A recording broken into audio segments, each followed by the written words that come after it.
The Profaci family, a saga of blackmail, extortion, and murder. Early years and formation.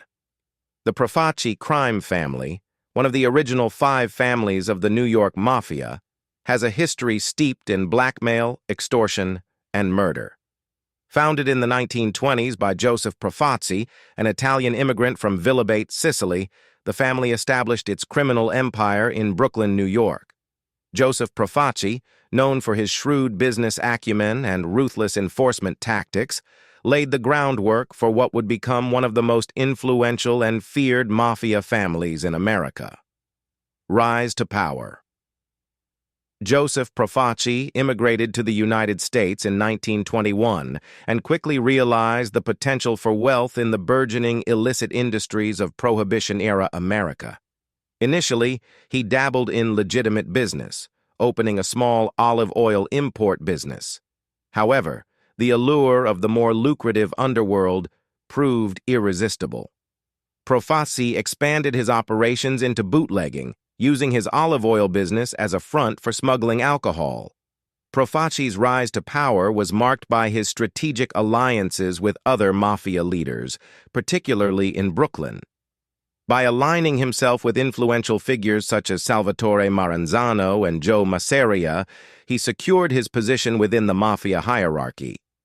The culmination of these alliances led to the creation of the Commission, a governing body for the mafia, where Profaci held significant sway.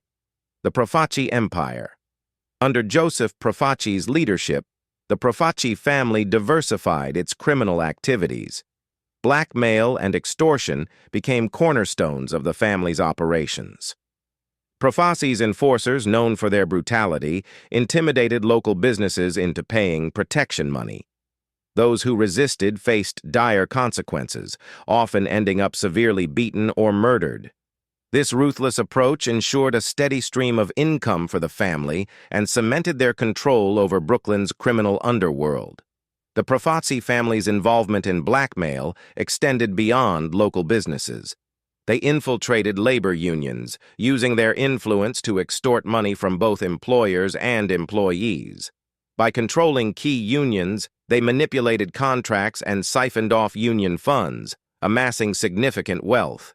This not only increased their financial power, but also provided them with political leverage. Internal strife and rebellion. Despite their outward appearance of unity, internal strife plagued the Profaci family. Joseph Profaci's leadership style, characterized by his autocratic tendencies and favoritism, led to discontent among his subordinates. This simmering discontent eventually erupted into open rebellion in the late 1950s.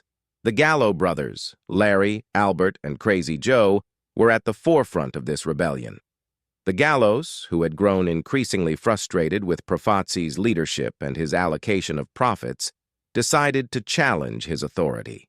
Their rebellion culminated in the kidnapping of several high-ranking Profaci family members, including Joe Colombo, a future mafia boss. The Profaci-Gallo conflict, often referred to as the First Colombo War, escalated into a bloody struggle for control. The streets of Brooklyn became battlegrounds as both sides engaged in a series of violent confrontations. This internal strife weakened the Profaci family's hold on power and exposed the cracks within their organization. The rise of Joe Colombo. The internal conflict within the Profaci family eventually led to Joseph Profaci's downfall. In 1962, he died of cancer, leaving a power vacuum within the family. Joe Colombo, one of the kidnapped captains during the Gallo Rebellion, emerged as a key figure in the ensuing power struggle. Colombo, known for his charisma and cunning, managed to outmaneuver his rivals and assume control of the family. Under Colombo's leadership, the family underwent a transformation. Colombo sought to modernize the family's operations and distance them from the internecine violence that had plagued the Profaci era.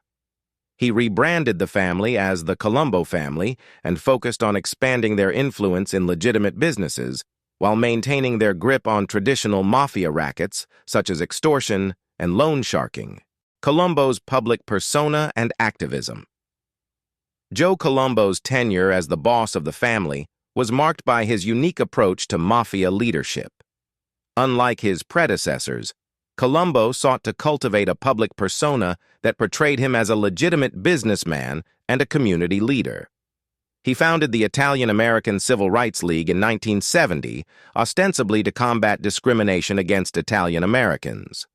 The League quickly gained national attention and garnered support from prominent figures, including politicians and celebrities. However, Colombo's activism was not without controversy. Many saw the League as a front for his criminal activities and a means to deflect law enforcement scrutiny. Colombo's high-profile activism drew the ire of other mafia bosses who believed that his public visibility endangered the secrecy and operations of the entire organization. The Second Colombo War, Colombo's public activism and leadership style eventually led to another internal conflict within the family.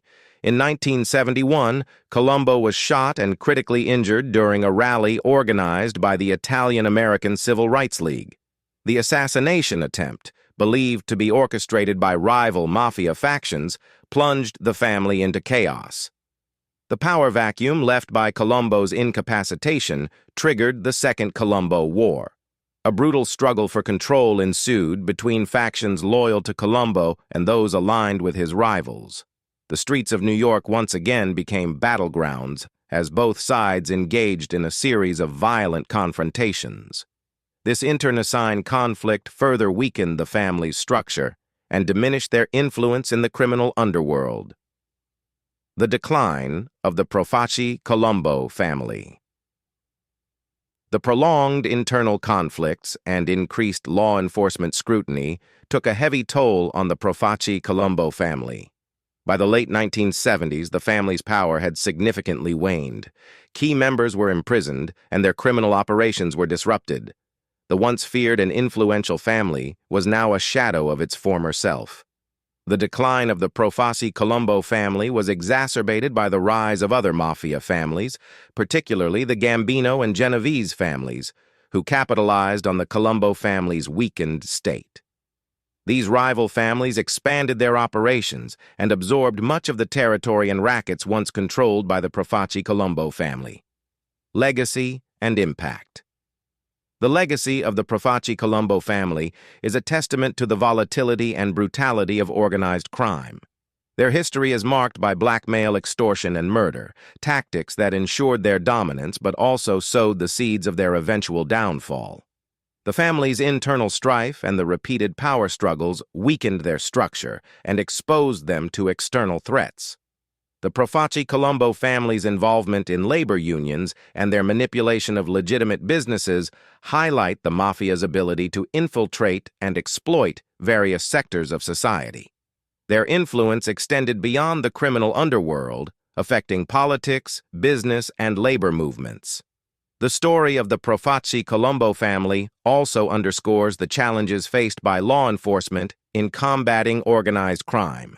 Despite numerous arrests and convictions, the mafia's deep-rooted influence and ability to adapt allowed them to persist for decades. The eventual decline of the Profaci-Colombo family was due as much to internal disintegration as to external pressure, modern-day and continuing influence. Despite their decline, the Profaci-Colombo family's legacy continues to influence organized crime in the United States. The family's story serves as a cautionary tale of the dangers of unchecked ambition, internal discord, and the relentless pursuit of power. It also serves as a reminder of the resilience of organized crime and the ongoing challenges faced by law enforcement in dismantling these deeply entrenched organizations. In recent years, remnants of the Profaci-Colombo family have continued to engage in criminal activities, albeit on a smaller scale. The family's influence in the labor unions, while diminished, still persists, and their legacy of blackmail and extortion has left an indelible mark on New York's criminal landscape. The story of the Profaci-Colombo family is a microcosm of the broader history of the American Mafia.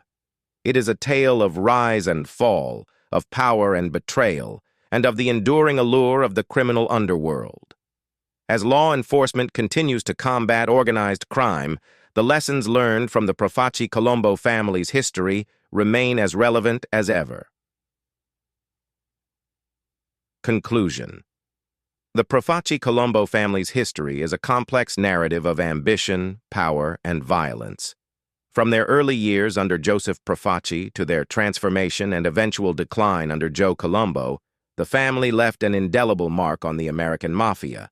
Their involvement in blackmail, extortion, and murder, combined with internal strife and power struggles, ultimately led to their downfall. However, their legacy continues to influence organized crime, serving as a stark reminder of the challenges faced by law enforcement in their ongoing battle against the Mafia.